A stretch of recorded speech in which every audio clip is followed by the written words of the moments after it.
Hey everyone, this is Ryan Mallory for SharePointer.com. So we got quite a day on our hands here in this market. We have a S&P that has decided to rally from like 1704 today. Actually no, 1706. We were actually trading in the red at the time, all the way up to 1729, all-time highs, all-time intraday highs, all-time everything highs. Yeah, I mean, if you been following me all day today, I called for 1729. I'm just kidding. I didn't really call for that. I actually was a little bit bearish coming into today. Um, since August 28th, we've gone from like 16. What is it here? 1627 all the way up to 1729. So really, like a little more than a half a month, we've rallied 100 points in the market. To say the least, that is a monstrous rally in that short of a time frame.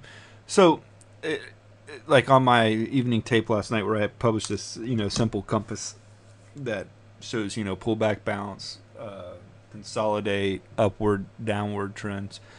I changed it from uptrend down to pullback because of the very fact how extended we were getting, and it just goes to show. I mean, that's it's a subjective opinion of mine, but it just goes to show that even when you feel like you're extended, and let me give you a good example of what I'm talking about here. When you're this extended, you can still get that extended, and that's what happened today. We just got a lot more extended today, and people don't realize that can happen. So I'm doing good and fine on the day and everything. I mean, it's a great day in the SharePointer Splash Zone because we came into the day with 4 long positions. Now around 12 o'clock, and it wasn't really a spur of the moment type thing per se, but at 12 o'clock or so, I added 2 short positions, and it wasn't because I thought the market was going to crash or anything, but I'd seen what the Fed FOMC statements had done in the past, and then and how the reaction was quite a bit negative, and so there was a lot of talk that there'd be tapering in this next one, and I thought even though that it's sort of expected, I figured the reality of it would still lead to another sell-off. Well, the Fed decided to throw everybody a surprise today and not even mention any word of tapering. It's 85 billion strong every month of buying these assets, and the guy is honestly, I don't know what's going through this guy Bernanke's head. I don't know what kind of additional information that he has that we don't have, but my gosh, the economy is sucking, and you're spending billions and billions and billions and billions of dollars, and it's like, at what point? Essentially, it's like going to a casino, and you just keep doubling down on credit. You keep running a credit card, and you're just doubling down on one hand, and you're just doubling down. Not on one hand, but on multiple hands. You've dug yourself into a hole, and you just keep on buying more positions or buying more hands at the table. You just keep on buying, thinking the next one's going to get you out of the hole. Well, that's sort of like what the Fed has done. And they just, gosh, I don't know. They just keep on digging a hole for the American economy to dig out, and it's not going to work. I mean, it's like that movie Titanic.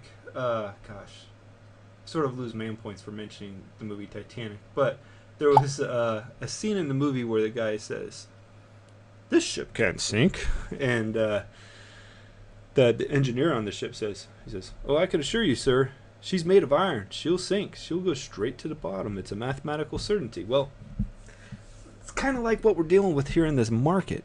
Okay, you have a guy that thinks that this economy somehow is unsinkable and that he can just keep printing more and more and more and more money and just basically put our economy through the ringer to a point where it's never going to be able to recover because they're screwing it royally up.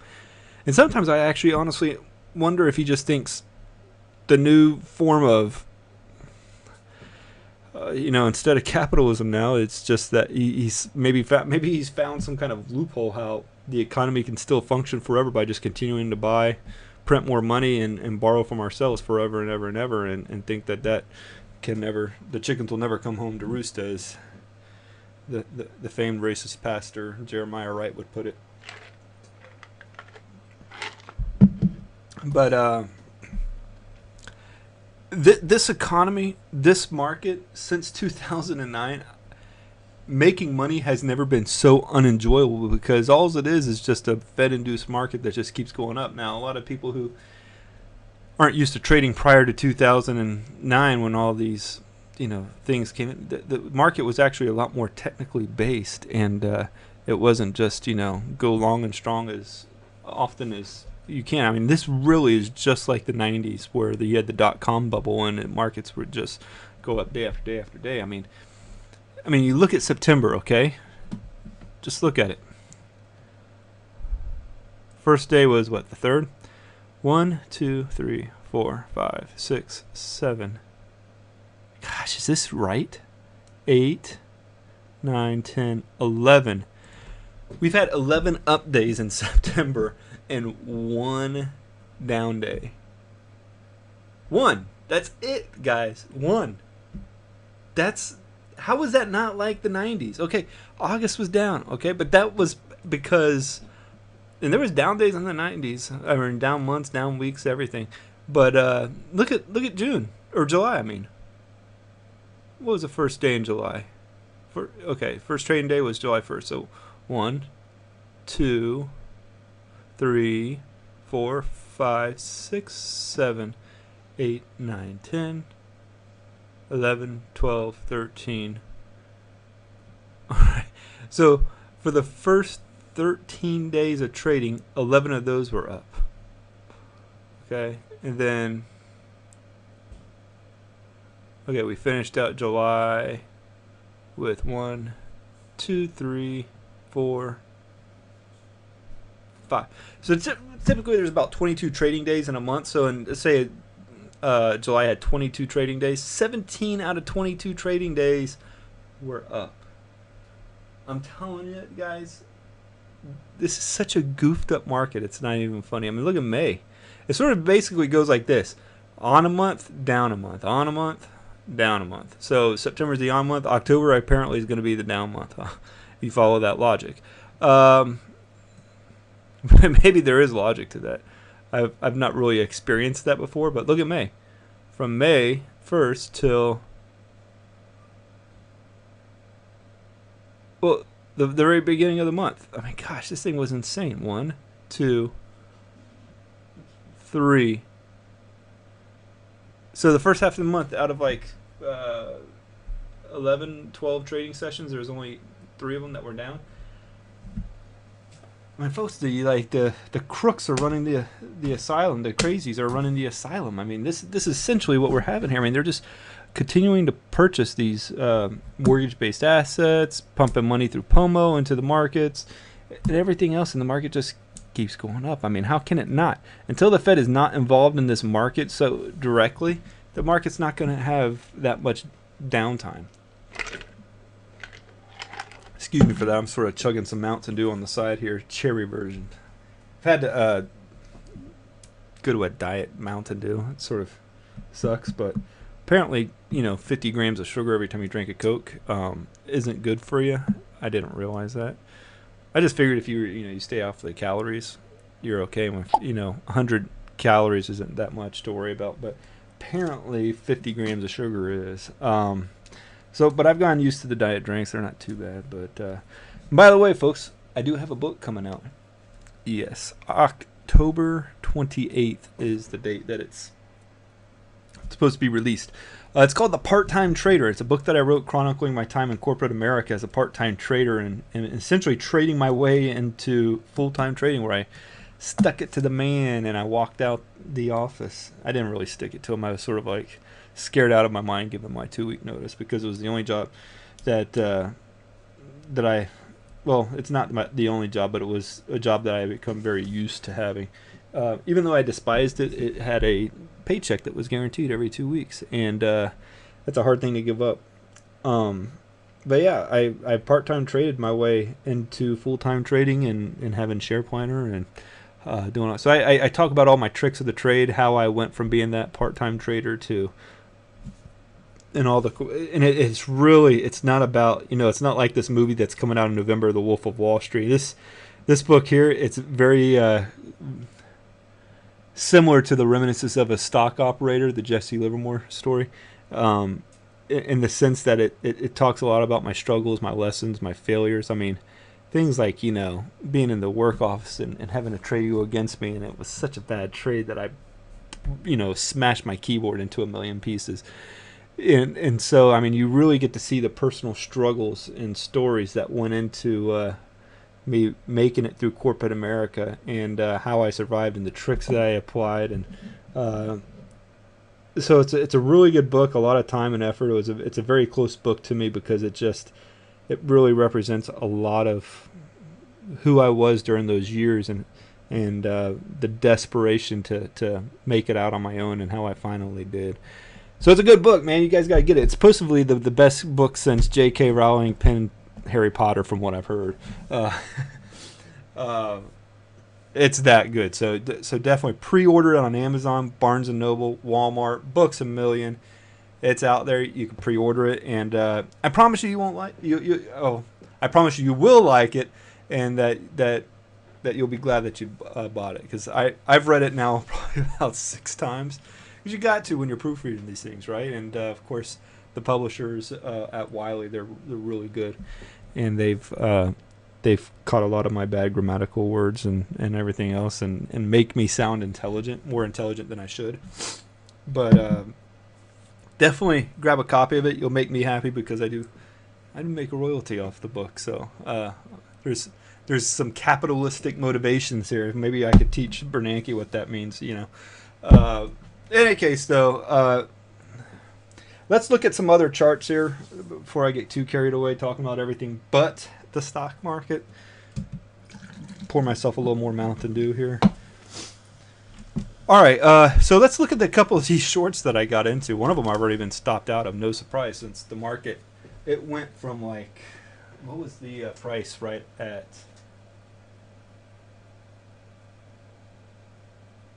Okay, so right before the FOMC statement, we were like at 1702. We have gone all the way up to 1729. That's like a 27-point pop in like an hour and a half, folks. And it's pulled back down. The whole thing is revolving around the fact that there's not any tapering in this next month. They're not doing anything. So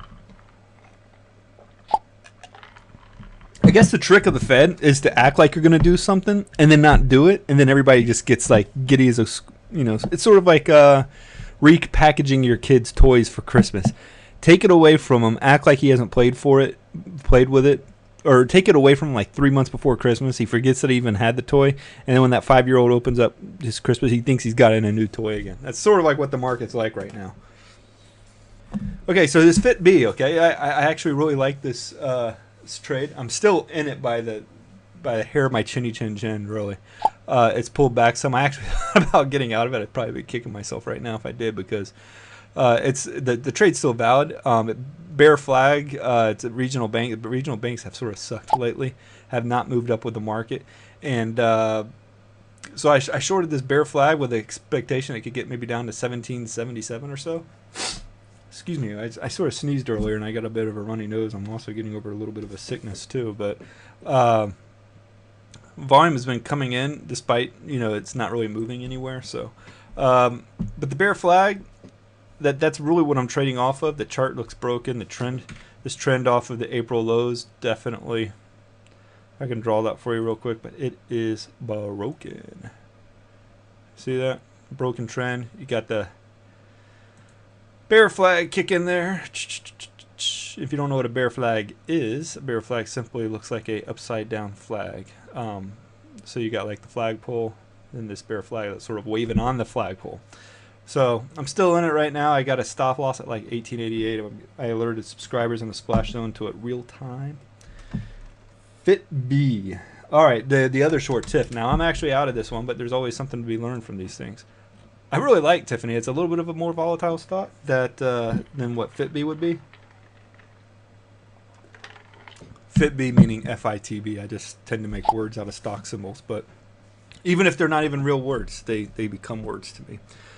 So TIF, TIF, bear flag, once again, very appealing. But this bear flag, if you look at it, it goes right into this resistance. Let's draw a horizontal line here. And so I didn't have a lot at risk. This trade here, I was getting in at I got in at 78.65 and I got stopped out at 80.17 for a 1.9% loss. So less than 2% really wasn't worth it. I mean, I've made well beyond that since the FOMC statement came out. So I'm a happy camper in that regard.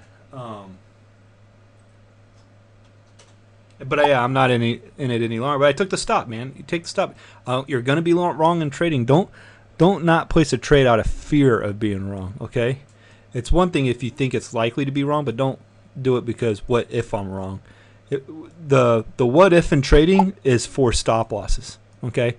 I always know that there's a chance that I may be wrong. That's the what if. And if I am wrong, then boom, 80.17. I'm out of TIF. But if I like the chart a lot, I'm like, I just can't trade this stock. I'm just too fearful of trading it, and I can't do it. Well, then you shouldn't be trading in the first place, because you should only look at it from a what if I'm wrong, not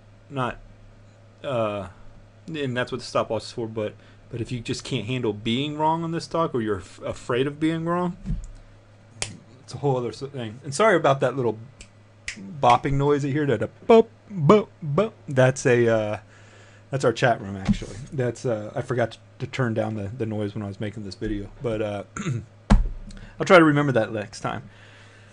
So and then FTNT. Reason why I'm bringing up FTNT, this is a stock that we got into.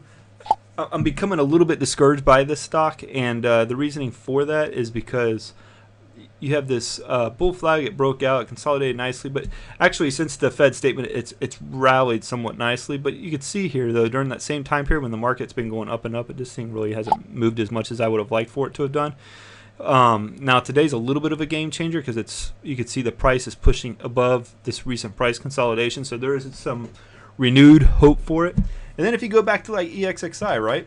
I got into this EXXI at back on 9/11 at 27.54, and I was becoming a bit discouraged in this trade, because while it had, first of all, the reason why I got into it, broken trend line, beautiful inverse head and shoulders there. I mean, that's like textbook.